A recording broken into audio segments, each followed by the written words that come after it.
بسم اللہ الرحمن الرحیم۔ اردو ریڈیو میں خوش آمدید۔ ابا نے ایک دن ایک سرخ ہنڈیا اماں کو تھمائی اور ان سے کہنے لگے کہ یہ جا کر میری خفیہ جگہ پر رکھ دو، اور سنو، بچوں کو اس بات کی خبر نہ ہو کہ یہ ہنڈیا گھر میں موجود ہے۔ میں اس وقت کالج کا کام کر رہی تھی۔ میں نے چپکے سے دیکھ لیا تھا کہ اماں اور ابا کیا بات کر رہے ہیں۔ وہ چھوٹی سی ہنڈیا تھی جس کے منہ پر ایک کالے رنگ کا کپڑا بندھا ہوا تھا۔ میں جانتی تھی کہ میرے بابا کیا کام کرتے تھے۔ وہ ایک عامل تھے اور کئی مخلوقات کو انہوں نے اپنے زیر اثر کیا ہوا تھا۔ ان میں کچھ شیطان جنات تھے تو کوئی نیک بدروحیں اور چڑھیلیں بھی ان کے قبضے میں تھی۔ ہمارے گھر ایک تہہ خانہ بنا ہوا تھا جس میں ابا اپنے سارے کام کی چیز رکھتے۔ ہم سب بہن بھائیوں کا وہاں جانا ابا نے سختی سے منع کیا ہوا تھا۔ ہم نے آج تک اپنے گھر کا وہ خفیہ تہہ خانہ نہیں دیکھا تھا۔ میں سارے بہن بھائیوں میں سب سے بڑی تھی۔ مجھ سے چھوٹے 3 بہن بھائی تھے۔ میں کالج میں پڑھتی تھی جبکہ وہ تینوں اسکول میں۔ ابا کا پورے علاقے میں ایک نام اور مقام تھا۔ اس علاقے کے بڑے بڑے تاجر اور امیر لوگ ابا کے پاس آتے اور ان سے کام نکلوانے کے بعد انہیں ہدیے کے طور پر اتنی بڑی بڑی رقم دیتے کہ ابا کبھی تو پورے کا پورا بریف کیس لے کر گھر آ جاتے۔ یہ ان دنوں کی بات ہے جب میں میٹرک میں تھی۔ ابا نے ایک دن ڈھیر سارے پیسے اماں کو لا کر دیے تو اماں کے چہرے پر بے تحاشا خوشی تھی۔ وہ اماں کو بتانے لگے کہ میں نے حاجی صاحب کا کام کر دیا ہے۔ ان کے گھر میں جو چوری ہوئی تھی وہ میں نے اپنے موکل جن کے ذریعے پتہ کروا لیا ہے کہ وہ چوری کس نے کی تھی۔ میں بھی ان دونوں کی باتیں غور سے سن رہی تھی۔ پھر اماں نے پوچھا کہ اچھا کس نے کی تھی وہ چوری؟ تو ابا کہنے لگے کہ حاجی صاحب کے گھر میں جو ملازمہ کام کرتی تھی اس نے ڈاکو کی مدد کی تھی اس ڈکیتی کو کروانے میں۔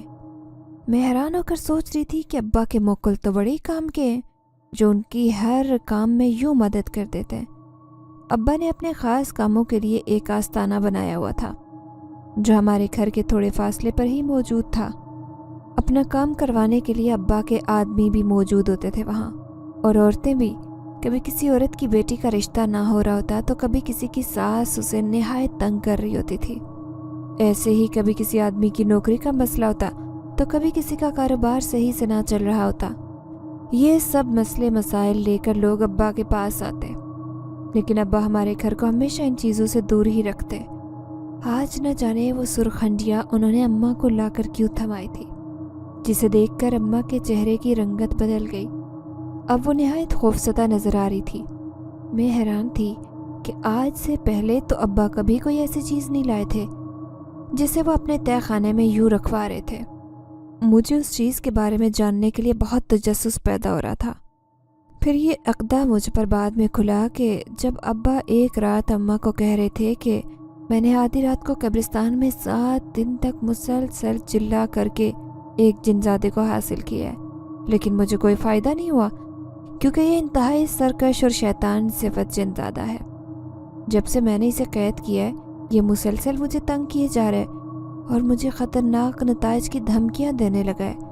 اس جنزادے کا یہ کہنا تھا کہ میری قید میں آ کر وہ نہایت ناخوش و ناراض ہے، اس کا بدلہ وہ لے کر رہے گا۔ میں نے بھی یہ خطرناک عمل کر کے اس ہنڈیا میں اسے ایسے قید کیا ہے کہ یہ اب کبھی باہر ہی نہیں آ سکتا۔ تم بھی اس کا خاص دھیان رکھنا اور کبھی بھی اس کے پاس کسی کو جانے نہ دینا۔ میں نے اپنے اماں ابا کی ساری باتیں سن لی تھی اور میں حیرت سے یہ سوچنے لگی کہ اس کا مطلب ہے کہ یہ جن زادہ ہے جو اس ہنڈیا کی قید میں تھا اور اس وقت ہمارے گھر میں موجود تھا۔ میں نے آج تک جنات نہیں دیکھے تھے۔ مجھے یہ بھی تجسس تھا کہ آخر یہ کیسے دکھتے ہیں۔ پھر میں سوچنے لگی کہ اگر وہ جن زادہ قید میں نہیں رہنا چاہتا تو ابا نے آ کر اسے زبردستی کیوں قید کیا؟ ایسا نہ ہو کہ وہ ابا کو یا ہمیں کوئی نقصان پہنچا دے۔ دوسرے دن ابا کے آستانے پر چلے جانے کے بعد اماں میرے پاس آئی اور مجھے کہنے لگی کہ میں کسی ضروری کام سے خالہ کی طرف جا رہی ہوں، تم اپنے چھوٹے بہن بھائیوں کا دھیان رکھنا، انہیں گھر سے باہر نہیں نکلنے دینا۔ یہ کہہ کر خالہ کے گھر چلی گئی امی۔ میں نے اٹھ کر اپنے چھوٹے بہن بھائیوں کو دیکھا جو بڑے مزے سے کمرے میں کھیل رہے تھے۔ ان کی طرف سے مطمئن ہو کر میں اپنے کمرے میں آ کر بیٹھ گئی۔ گھر میں کوئی کام بھی نہیں تھا اور میرا شیطانی دماغ بار بار اسی تہہ خانے کی طرف بھٹک رہا تھا۔ میرا تجسس مجھے یہ مجبور کر رہا تھا کہ میں اس تہہ خانے میں جا کر دیکھوں کہ آخر وہ ہنڈیاں اماں نے کہاں چھپائی تھی۔ پھر میں نے باہر والے دروازے کو اچھی طرح سے کنڈے لگائی اور تہہ خانے کی سیڑھیاں جو کہ نیچے کی طرف جاتی تھی انہیں چڑھتی ہوئی نیچے چلی گئی۔ جیسے ہی میں تہہ خانے میں پہنچی تو وہاں پر مکمل سناٹا چھایا ہوا تھا۔ نیچے صرف ایک ہی کمرہ بنا تھا اور چھوٹا سا صحن تھا۔ جیسے ہی میں نے کمرے کی لائٹ جلائی تو مجھے ڈھیروں ابکائیاں آنے لگی، کیونکہ کمرے میں شدید قسم کا بدبودار بھبکا اٹھ رہا تھا۔ پھر جیسے میرے اوپر نیچے زمین اور آسمان ٹوٹ گئے، کیونکہ کمرے میں بے تحاشا ہڈیاں پڑی تھی تو کہیں جلے کاغذ پڑے تھے، ایک رسی پر بے تحاشا تعویذ بھی ٹنگے ہوئے تھے، ڈھیر ساری کتابیں ایک صندوق کے اوپر رکھی تھی۔ میں ڈرتے ڈرتے چاروں طرف آنکھیں پھاڑ پھاڑ کر دیکھ رہی تھی کہ شاید مجھے وہی لال ہانڈیاں نظر آ جائے، لیکن وہ کہیں بھی نظر نہیں آ رہی تھی۔ پھر میں واپس جانے کے لیے دروازے کی سمت بڑھ ہی تھی کہ اچانک سے جیسے کسی نے صندوق کو کھٹکھٹایا ہو، میرے کانوں میں کسی کی روتی ہوئی آواز آئی تھی۔ میں حیرت سے اچھل کر ادھر ادھر دیکھنے لگی۔ آواز یقیناً صندوق کے اندر سے آ رہی تھی۔ مجھے باہر نکالو، میں یہاں گھٹ گھٹ کر مر جاؤں گا، خدا کے لیے میری مدد کرو۔ روتی ہوئی دھیمی سی آواز اسی صندوق کے اندر سے آ رہی تھی۔ میرا دل سکڑ کر رہ گیا۔ اس کا مطلب کہ وہ جن زادہ جو اس ہنڈیا میں قید تھا وہ اسی صندوق کے اندر تھا اور باقاعدہ مجھے دیکھ رہا تھا، کیونکہ کسی طریقے سے وہ مجھ سے روتے ہوئے فریاد بھی کر رہا تھا۔ یقیناً اس نے میری یہاں موجودگی کو جان لیا تھا۔ تبھی اوپر والا دروازہ زور زور سے بجنے کی آواز آئی۔ میرا دل دھک سے رہ گیا۔ میں نے جلدی سے لائٹ بند کی اور تیز قدموں سے سیڑھیاں چڑھتی فوراً اوپر صحن میں پہنچ گئی۔ شکر تھا کہ چھوٹے بہن بھائیوں میں سے کسی نے دروازہ نہیں کھولا۔ پھر میں نے سر پر دوپٹہ لیا اور جلدی سے دروازہ کھول دیا۔ دروازے پر ابا تھے جو مجھے شعلہ بار نگاہوں سے گھور رہے تھے۔ کہاں چلی گئی تھی تم؟ اتنی دیر کیوں لگائی دروازہ کھولنے میں؟ میں انہیں غصے میں دیکھ کر خائف ہو گئی اور پھر ابا کو کہنے لگی کہ میں پڑھائی کر رہی تھی۔ ابا نے اماں کا پوچھا تو میں نے انہیں بتایا کہ وہ خالہ کے گھر گئی ہیں کسی کام سے۔ وہ کچھ پریشان سے لگ رہے تھے اور اپنے کمرے میں جا کر کچھ ڈھونڈ رہے تھے۔ پھر میں ابا کے پیچھے جا کر کھڑی ہو گئی اور ان سے کہنے لگی کہ ابا آپ کیا ڈھونڈ رہے ہیں؟ کیا میں آپ کی مدد کر دوں؟ انہوں نے مجھے منع کر دیا اور مجھے اپنے کمرے میں جانے کا کہنے لگے۔ پھر وہ میرے کمرے کے دروازے پر آئے اور کہنے لگے دروازہ اچھی طرح سے بند کر لو، میں واپس جا رہا ہوں۔ میں جیسے ہی باہر نکلی تو میری نظر سیدھی ان کے ہاتھ پر پڑی۔ انہوں نے ایک تھیلے میں اپنی چادر میں کچھ چھپایا ہوا تھا جس میں نہ جانے کیا چیز رکھی ہوئی تھی۔ میں اپنے بستر پر تو لیٹ گئی، لیکن میرے کانوں میں اسی جن زادے کی فریاد کرتی آوازیں سنائی دے رہی تھی۔ نہ جانے وہ کس کرب میں مبتلا تھا جو روتے ہوئے یوں کہہ رہا تھا، ابا کو بھی کیا ضرورت ہے کسی اور مخلوق کو اپنے مقاصد کے لیے قید کرنے کی؟ مجھے نہ جانے کیوں اس جن زادے پر ترس آ رہا تھا۔ میں نے آج تک اپنی زندگی میں کوئی جن زادہ نہیں دیکھا تھا اور میں چاہ رہی تھی کہ اس بار جب اسے دیکھنے کا موقع ملے، میرے ہاتھ لگائے تو میں اس موقع کو ہاتھ سے نہیں جانے دینا چاہوں گی۔ ابا کچھ دن سے نہایت پریشان دکھائی دے رہے تھے۔ اماں ان سے بار بار پوچھ رہی تھی کہ آخر وہ اتنے پریشان کیوں ہیں۔ پھر ایک رات وہ اماں کو بتانے لگے کہ سکینہ، مجھ سے بہت بڑی غلطی ہو گئی ہے۔ میں نے جس جنزادے کو قید کر لیا تھا وہ ایک قبیلے کا سردار تھا اور اس قبیلے کے سارے ہی جنات اب میرے پیچھے پڑے اور مجھے طرح طرح سے ڈرا دھمکا رہے ہیں۔ اب دونوں طرف سے میری جان عذاب میں آ گئی ہے۔ اگر میں اس جنزادے کو اپنی قید سے آزاد بھی کر دوں تو اس نے پلٹ کر مجھ سے بدلہ ضرور لینا ہے، اور اگر نہیں آزاد کرتا تو وہ جن میرا جینا حرام کر دیں گے۔ میں نہایت مصیبت میں پھنس چکا ہوں۔ ان کی بات سن کر اماں کے چہرے کی رنگت بدل گئی تھی۔ وہ کہنے لگی کہ میں تو آپ کو پہلے ہی سمجھاتی تھی کہ ان شیطانی عملیات کے چکروں میں نہ پڑو، ایسا نہ ہو کہ کل تمہاری جان ہی کسی عذاب میں آ جائے، لیکن تم نے میری ایک نہیں سنی اور دیکھو اب کس پریشانی میں ہم مبتلا ہو گئے۔ پھر ابا انہیں دلاسا دینے لگے کہ اس میں اس کا کوئی نہ کوئی میں حل نکالتا ہوں۔ میں نے بھی یہ ساری باتیں سن لی تھی اور میں بھی نہایت پریشان ہو گئی۔ پھر میں سوچنے لگی کہ اگر میں اس جنزادے سے ابا کی طرف سے معافی مانگ لوں تو ہو سکتا ہے کہ وہ ابا کو کچھ بھی نہ کہے۔ اگر میں اسے اس قید سے نجات دلا دوں